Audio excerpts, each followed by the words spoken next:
Hello guys, मैं आज आपको फिर से अपने मैथ्स की प्लेलिस्ट को कंटिन्यू करते हैं और आज हमारी ये सेकंड वीडियो है। कल की वीडियो में हम लोगों ने देख लिया था कि लीनियर डिफरेंशियल इक्वेशंस क्या होती हैं, डिफरेंशियल इक्वेशन को कितने पार्ट्स में बांटा गया, जिसमें कि दो पार्ट्स हैं, ordinary differential equation, partial differential equation. Ordinary differential equations को हमने भी दो पार्ट्स में डिवाइड किया हुआ है, linear and non linear. Ordinary differential equation किसे कहते हैं? जिसमें एक ही इंडिपेंडेंट वेरिएबल हो उसे हम लोग ऑर्डिनरी डिफरेंशियल इक्वेशन कहते हैं। जिसमें एक से ज़्यादा इंडिपेंडेंट वेरिएबल्स हों उनको हम पार्शियल डिफरेंशियल इक्वेशंस कहते हैं। हम लोग ऑर्डिनरी डिफरेंशियल इक्वेशंस की बात नहीं करेंगे क्योंकि ये हम लोग first semester and second semester में पढ़ के आए हैं। हम लोग पार्शियल डिफरेंशियल इक्वेशंस की बात करते हैं। पार्शियल डिफरेंशियल इक्वेशंस को भी हमने टू पार्ट्स में डिवाइड किया हुआ है, लीनियर एंड नॉन लीनियर। कल हम लोगों ने इतना देखा था, आज हम लोग देखते हैं linear differential equation, linear partial differential equation किसे कहते हैं। गाइस, इसके आपके पास 3 से 4 कंडीशंस हैं। यदि वो 3 से 4 कंडीशन फुलफिल होती हैं देन आप कह सकते हैं ये हमारी लीनियर पार्शियल डिफरेंशियल इक्वेशन है। पहली कंडीशन है आपकी derivative terms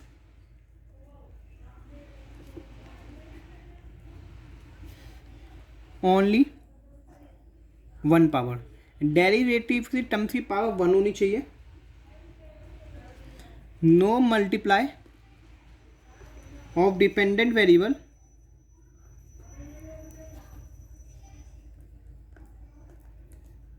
with derivative. Derivative के साथ किसी भी डिपेंडेंट वेरिएबल का मल्टीप्लाई नहीं होना चाहिए। थर्ड कंडीशन कहती है without derivative term dependent variable power is only 1। Derivative के टर्म्स नहीं है, यदि आपके पास कांस्टेंट टर्म्स है उसमें डिपेंडेंट वेरिएबल आ रहा है तो उसकी पावर कितनी होनी चाहिए? 1 ही होनी चाहिए। फोर्थ कंडीशन है no multiply of two derivative terms. दो डेरिवेटिव टर्म्स का मल्टीप्लाई नहीं होना चाहिए। यदि आपकी ये चारों कंडीशन किसी भी इक्वेशन में फुलफिल होती हैं तो आप ये कह देंगे वो लीनियर पार्शियल डिफरेंशियल इक्वेशन है। यदि इसमें से एक भी कंडीशन फॉल्स हो जाती है तो आप ये उसको non linear partial differential equation कह देंगे। यदि इक्वेशन लीनियर है, if equation is linear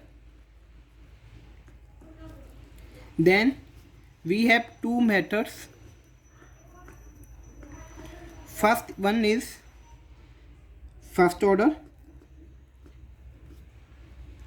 second one is second order और हाई ऑर्डर। यदि हमारे पास कोई भी इक्वेशन फर्स्ट ऑर्डर की है तो हम लोग उसे कैसे करेंगे? उसे P equal to del z over del x, where second equals to q equals to del z over del y, and if the equation is second order or high order then we can say r equals to del square z over del x square.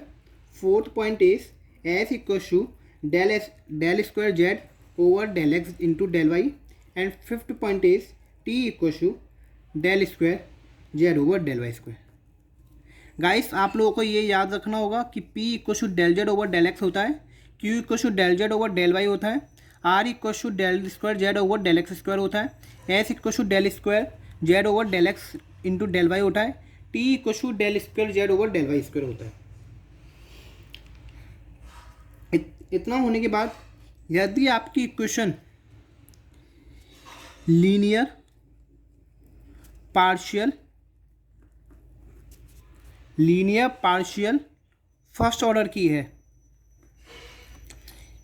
एक linear partial first order equation, then we can solve only one method which is called Lagrange's method.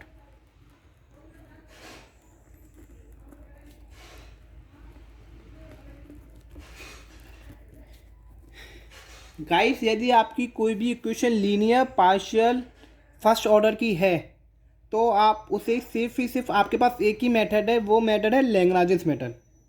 आप उस equation से linear partial first order की कैसी भी equation हो उसे solve कर सकते हैं, बट लेकिन याद है वो लीनियर होनी चाहिए। अभी हम क्वेश्चंस करेंगे, उसमें काफ़ी क्वेश्चंस देखेंगे कि ये लीनियर है, नॉन लीनियर है, कैसी है, सब देखेंगे। लैग्रांज ने क्या कहा, लैग्रांज ने कहा P Q equal to R. उन्होंने एक इक्वेशन दी, this one, where P Q R the functions of X Y Z और कांस्टेंट। पी क्यू आर जो भी है वो आप फंक्शंस हो सकते हैं एक्स वाई जेड के, और कांस्टेंट भी हो सकता है। Where small p you can say that del z over del x and small q equal to del z over del y. इतना देने के बाद उसने एक ऑक्सिलरी इक्वेशन दी। ऑक्सिलरी इक्वेशन क्या है? ऑक्सिलरी इक्वेशन है आपकी d x over p equal to d y over q d z over r. After that we have get three terms, first, second and third. Guys आपको कोई भी equation दी गई होगी तो आप उसमें क्या कर लेंगे, इस इक्वेशन से जो आपको इक्वेशन दी हुई है उससे कंपेयर करेंगे। उससे कंपेयर करने के बाद आपको क्या मिल जाएगा, पी क्यू आर मिल जाएगा। पी क्यू आर मिलने के बाद आप क्या करेंगे, ऑक्सिलरी इक्वेशन में पुट करेंगे। तो ऑक्सिलरी इक्वेशन में आपको पी क्यू आर पुट करने के बाद आपके पास थ्री टर्म्स बचते हैं। थ्री टर्म्स को आप कैसे सॉल्व कर सकते हैं, आप एक टर्म्स को फर्स्ट एंड सेकंड ले सकते हैं, एक टर्म्स ले सकते हैं सेकंड एंड थर्ड, एक टर्म्स ले सकते हैं फर्स्ट एंड थर्ड। आप इन टर्म्स से दोनों टर्म से एक एक कांस्टेंट की वैल्यू निकाल सकते हो और आसानी से इंटीग्रेशन हो जाएगा। आप तीनों टर्म से एक टर्म से इनको सॉल्व करने के बाद इंटीग्रेशन निकालने के बाद आपका C1 आ सकता है। इस टर्म को सॉल्व करेंगे आपका C2 आएगा, इस टर्म को सॉल्व करेंगे आपका C3 आएगा। बट लेकिन हम लोगों को सिर्फ C1, C2, C3 निकालना है।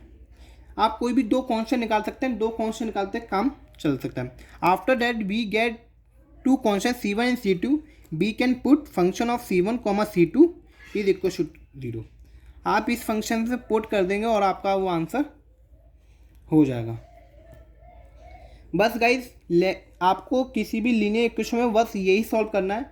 मैं ना आज की वीडियो में Lagrange method linear partial differential equation का फाउंडेशन तैयार कर दिया है। कल की वीडियो में हम लोग क्वेश्चंस स्टार्ट करेंगे। आज के लिए गाइज इतना रखते हैं। Thank you.